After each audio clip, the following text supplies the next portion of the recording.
For USCFootball.com, I'm Keely Eure here with Shotgun Spratling for instant analysis of USC's 66 to 48 win over UCLA in the Galen Center. Now, Shotgun, I wasn't there, you were, but it seems like the story of the game was Ethan Anderson. He had a career high 19 points. It seems like he likes rivalry games.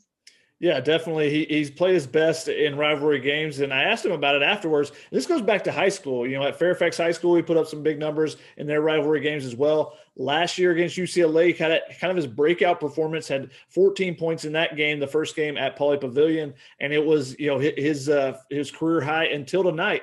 Tonight, though, he puts up 19. He knocks down 5 three-pointers. I asked him afterwards about rivalry games, about playing UCLA. He said with UCLA, some of the stuff they do defensively kind of fits for him and goes towards his strengths. But also, he said rivalry games, he said it's kind of like it's life or death. You kind of take it. Each possession can be the difference in a game. Didn't turn out that way tonight, but he kind of attacks those games with that mentality. And, if he can build into that and continue to build towards that and do that every game, he's got a chance to be not only an all Pac-12 player, but somebody who goes on and plays professionally in the game in a couple of years. We saw everything he could do in this game. He played terrific defense. He uses his, the body he has, the strength, the lower body strength he has to body up offensive players. But then on the offensive side, he can use that body to create a little bit of separation. He got in the lane. He shot some floaters, knocked down a couple of those. But then the big thing he worked on in the offseason was the three-point shot. He said it was really different for him last year when he saw that teams would just back away from him and let him shoot. And he said, that disrespect that kind of led into what he was doing this offseason and really worked on it. Hasn't been able to show it this year. Unfortunately for him, he had the back injury. There was a long, kind of trying to figure out what exactly it was.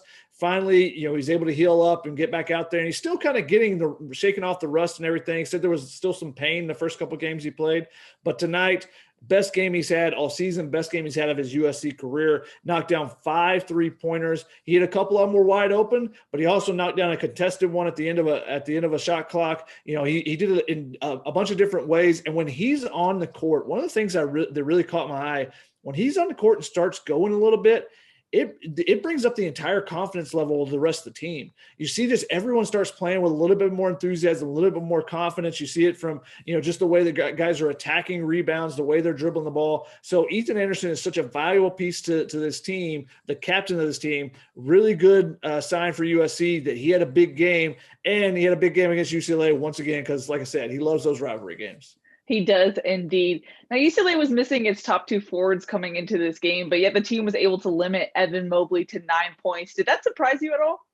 A little bit, you expect to win. There's a big difference. Not only they're missing Cody Riley, they're starting forward, but Jalen Hill coming off the bench. Cody Riley was in a walking boot. Jalen Hill, Ben Bolch from the LA Times reported that he was out for personal reasons. So that's their 2 big forwards. Now UCLA plays with 4 guards, so it wasn't that huge of a difference as far as their lineup, but they had to play some younger guys that didn't have any experience. So you expected USC to be able to attack down low with Evan Mobley, Isaiah Mobley. Now those guys did really well on the rebound the ball and on the boards.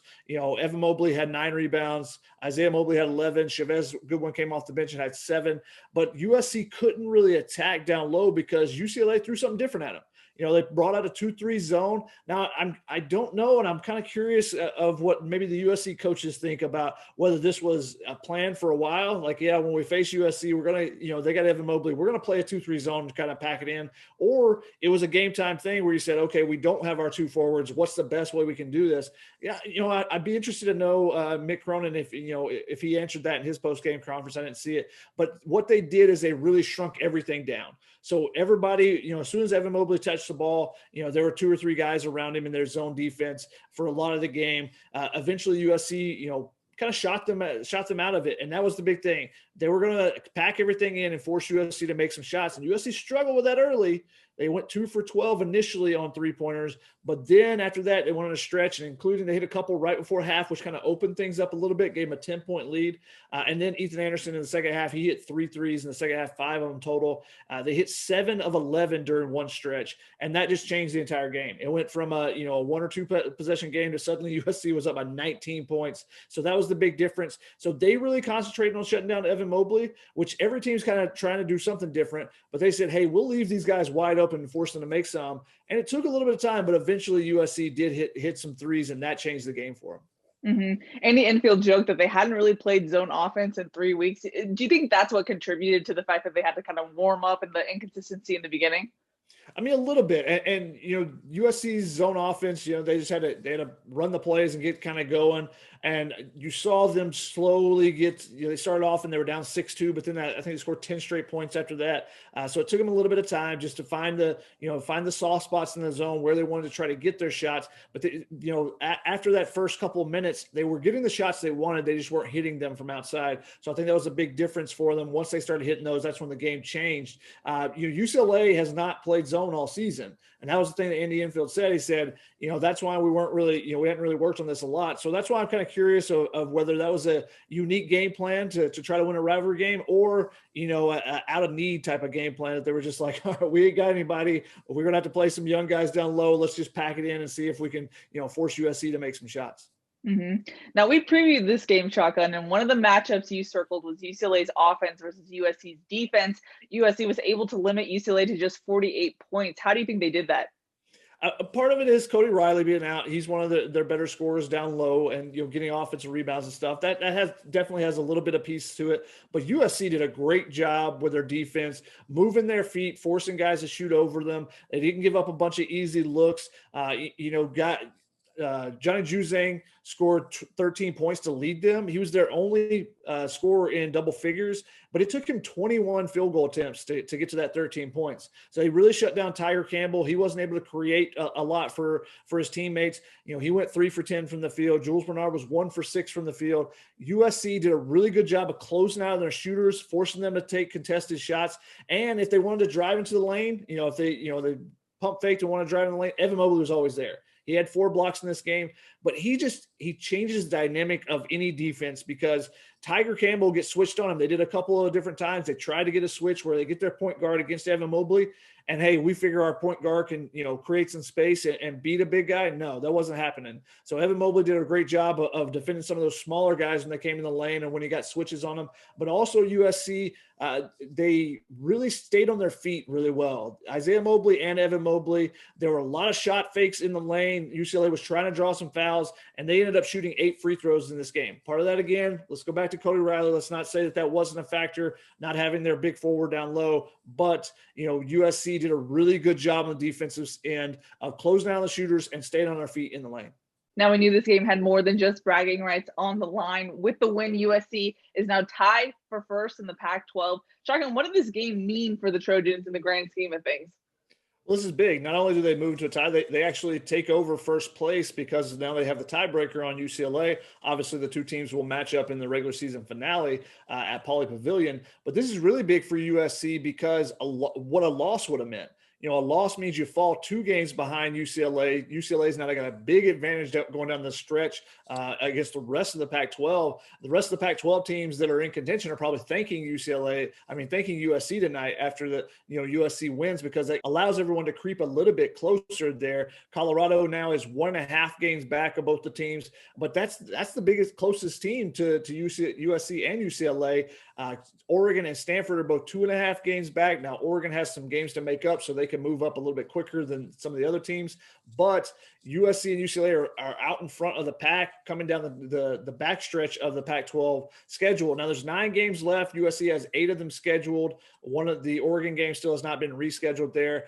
But it's really important for them to continue on what they've been doing well recently because they're going to Washington this week, and you may think, USC should win those pretty easily, but they need to make sure they do that. Washington's been playing a little bit better as of a couple weeks ago. Washington State coming off a big win at Oregon. So they need to take care of business on these because the back 6-7 games of the schedule are really going to be tough. You play the Arizona teams at home. You got Oregon somewhere in there. But then you go the last 3 games right now that are scheduled is a road trip to the mountain schools, taking on Utah and Colorado, and then finishing the game at UCLA. USC always struggles on that mountain trip against Colorado and Utah. That would give Colorado an opportunity to jump up because they already have the initial tiebreaker, having won at USC. So if they want the opportunity to finish off a Pac-12 regular season title and give themselves a good seeding going into the Pac-12 tournament, that's one of the goals that USC has. Win a Pac-12 championship. And Andy Enfield said, we're happy to be where we're at, but we're going to take it game by game and continue. We're not going to take anything for granted because they've seen, all the upsets that have happened, not only in this conference, but across the country. This year's a little bit different. And, anytime that you're facing off against a conference foe that knows you really well, especially a team that you played now once and maybe has a better scouting report on you, and a guy like Evan Mobley, we'll see what some of the other teams try to do to devise against USC coming down the stretch. Alrighty, Shotgun. Well, any final thoughts before we wrap this one up? It's just unfortunate that because of the pandemic that the Galen Center wasn't rocking tonight. I mean, USC, for the USC fans, they would have had an opportunity, a lot of things to cheer about in this game. Blowing out your rival by 18 points, the place would have been going crazy. You think back, there was a couple big plays, big blocks by Evan Mobley, some big buckets, but you think of those big 3-pointers that Ethan Anderson had. At one point he scored 11 of USC's 12 points in a stretch over 3 minutes, and the last one was a 3-pointer at the end of the shot clock, and afterwards he just stopped and posed for a second. So, the place would have been going crazy there. So it's just unfortunate that you don't have the fans in the stands, but, the teams are doing what they can to be able to play during a pandemic, and give them a lot of credit for being able to find a way to get on the court. Mm-hmm. Alrighty, that's going to wrap it up for Instant Analysis. For Shotgun Spratling, I'm Keely Eure. For more, check out uscfootball.com.